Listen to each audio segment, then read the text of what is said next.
So Larry, I was wondering, with everything being so tight and insulated and small, is it going to be a problem if I need to have a tech come up here and work on anything? Is that... Well, so these systems are not like your furnace. It's not going to need the same level of maintenance that your old furnace did. It kind of just runs.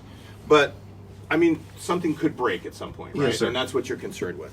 So what we did is we left the control panel uninsulated here, so that's really easy to get to if there's ever an electronics problem.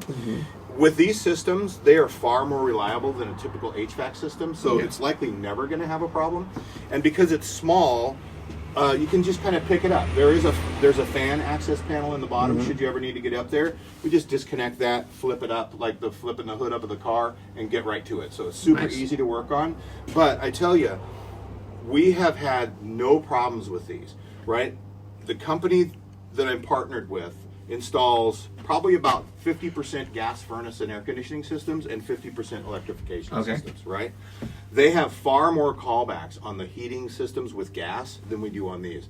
As a matter of fact, we've installed 41 of these this year, and we've only had 2 warranty issues, and they were unrelated to anything that was part of this. It was more of a setup issue. Oh, wow. So they're extremely reliable, and since they run more continuously, they don't start and stop all the time. Oh. That's what really kills the system, right? So if you have a furnace and it turns on, runs 20 minutes and shuts off, and it does that thousands of times a year, this is going to be on throughout the entire heat wave and through the entire cold snap. It just runs and it speeds up and slows down.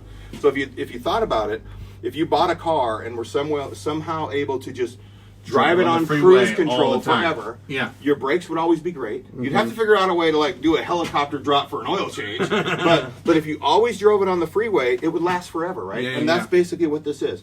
This system is always running. It's not starting and stopping, so they just last an incredibly long time, and they're virtually trouble free. Awesome, thank you. Awesome.